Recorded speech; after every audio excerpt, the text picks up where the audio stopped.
Hello everyone, this is my fourth assignment in season 4. Right now I'm making a program about string concatenation and repetition. In this program, the user is asked to enter the first and last name. Then the program combines both names into a full name and shows it. After that, it asks if the user wants to see their full name repeated 3 times. If the user types Y, the program prints the full name 3 times in a row.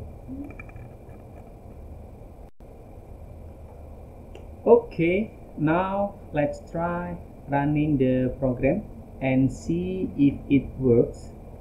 I will click Start Run. Okay, enter your first name.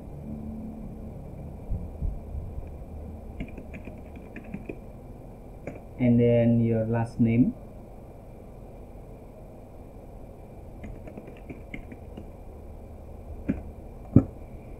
Okay, it's worked. If I type Y, this is the result. Okay, thank you.